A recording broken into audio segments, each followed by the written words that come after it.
மாண்புமிகு பேரவைத் தலைவர்களே, ஒகேனக்கல் பெண்ணாகரம் தருமபுரி திருப்பத்தூர் சாலை 69 கிலோமீட்டர் கொண்ட மாநில நெடுஞ்சாலையாகும். இதில் ஒகேனக்கல் அபிவிருத்தியிலிருந்து தருமபுரி செல்லும் சாலை 12 கிலோமீட்டர் தூரம் வனப்பகுதியில் செல்லும் சாலையாக உள்ளது. இந்த பகுதியில் தார் சாலை அகலம் 7 மீட்டர் கொண்ட இருவழித்தடமாக அமைந்துள்ளது. 4 வழிச்சாலையாக அகலப்படுத்த போதுமான போக்குவரத்து செறிவு தேவைப்படுகிறது. 4 வழிச்சாலையாக அகலப்படுத்த தேவையான நிலம் கையகப்படுத்துவதற்கு வனத்துறையின் தடையின்மை சான்று பெற வேண்டிய அவசியம் இந்த துறைக்கு உள்ளது. எனவே 2 துறைகளும் கூட்டாய்வு செய்து தருமபுரியிலிருந்து 45 கிலோமீட்டர் தொலைவில் உள்ள ஒகேனக்கல் சாலையில் 5 கிலோமீட்டர் தூரம் 4 வழிச்சாலையாக இப்பொழுது இருந்து கொண்டிருக்கிறது.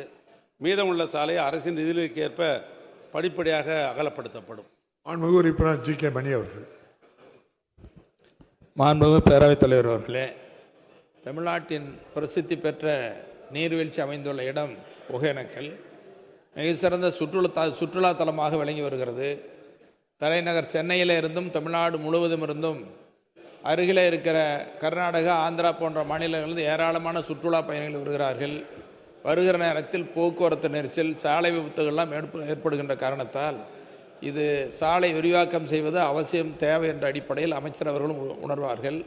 இதில் வனத்துறைக்கு சொந்தமான இடம் கூட கையகப்படுத்தப்படாமல் ஏற்கனவே இருக்கிற இடமே தேவையான அளவிற்கு இருக்கின்ற காரணத்தால், வளைவான சாலையாக இருக்கின்ற காரணத்தால் இதை சீர்படுவதற்கு, போக்குவரத்து நெரிசலையும் கட்டுப்படுத்துவதற்கு, விபத்தை தடுப்பதற்கு ஒகேனக்கல்லிலிருந்து பெண்ணாகரம் தருமபுரி வழியாக திருப்பத்தூர் சாலை வரை 4 வழி சாலையாக உயர்த்துவதற்கு அரசு ஆவணம் செய்ய வேண்டும் என்று நம்புகிறோம். அந்த நம்பிக்கையின் அடிப்படையில் எல்லா வகையிலும் நெடுஞ்சாலைகளை நிறைவேற்றி தருகிற மாண்பு அமைச்சர் அவர்கள் இந்த சாலையை 4 வழி சாலையாக அமைத்து தருவார்களா என்பதை தங்கள் வாயிலாக அறிய விரும்புகிறேன். மாண்புமிகு அமைச்சர் அவர்கள். மாண்புமிகு பேரவைத் தலைவர்களே, அந்த சாலையிலே குறிப்பிட்ட இடங்களே 4 வழி சாலையாக அமைக்கப்பட்டிருக்கிற இந்த கருத்தை அவர்களிடத்தில் சொல்லியிருக்கிறேன். பொதுவாக வனத்துறையை பொறுத்தளவுக்கு அனுமதி என்று எந்த அடிப்படையில் இப்படி இருக்கிறது சொன்னால், ஏற்கனவே வனப்பகுதியில் 500 மீட்டர் சாலை போட்டிருக்கிறோம் என்று சொன்னால் அந்த சாலை மட்டில்தான் மேம்படுத்தப்படுகிறது. நம்ம கண்ணுக்கு 2 பக்கம் அதிகமாக இடம் தெரியுது. ஆனாலும் கூட அதை விரிவுபடுத்த வேண்டும் என்று சொன்னால் மீண்டும் வனத்துறையில் நாம் NOC வாங்கித்தான் போட வேண்டிய நிலை இருக்கிறது. ஆனால் இது ஏற்கனவே நம்முடைய கண்ணுக்கு தெரிஞ்சு அதிகமாக அகலமாக இருக்குது, அது போட்டுக்கலான்னு போட முடியல. உதாரணத்துக்கு என்னுடைய சொந்த ஊர் திருவண்ணாமலேருந்து சேகூடல் என்கிற ஒரு 9 கிலோமீட்டர் இருக்கிற ஒரு கிராமம். அந்த இடையில ஒரு வனம் ஒரு திக்கஸ் ஃபாரஸ்ட் ஒன்று இருக்கிறது.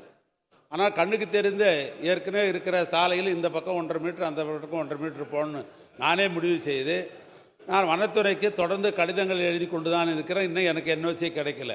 அது கிராமத்துக்கு போகிற சாலை தான், அது 3.25 மீட்டர் சாலை. அந்த சாலையை விரிவுபடுத்த வேண்டிய ஒரு முயற்சி ஓராண்டு காலம் எடுத்துக்கொண்டிருக்கிறேன். வனத்துறை அனுமதி பெற்றால்தான் அது கொடுக்க முடியும். ஏன்னா வனத்துறையை பொறுத்தவரைக்கும் மாநில அரசாங்கத்தினுடைய கட்டுப்பாட்டில் மட்டும் வனத்துறை இல்லை, ஒன்றிய அரசாங்கத்தினுடைய கட்டுப்பாட்டில் இருக்கிற காரணத்தினால் சில சாலைகளை குறித்து ஒன்றிய அரசாங்கத்துடைய கவனத்துக்கு கொண்டு தான் நம்மளால் NOC வாங்க முடிகிறது. எனவே அந்த அடிப்படையில் தான் இப்போது சொன்னேன், 2 துறைகளும் சேர்ந்து அது குறித்து முயற்சிகள் எடுத்துக்கொண்டிருக்கிறேன் என்று சொன்னேன். அந்த NOC வந்தால் அந்த 4 வழி சாலை அமைப்பதில் அரசுக்கு வேறு ஒரு மாற்று கருத்து இல்லை. அதை கட்டாயம் இந்த NOC வந்த உடனே அதை கட்டி அந்த சாலை அமைத்து தரப்படும். மாண்புமிகு உறுப்பினர் ஜி.கே.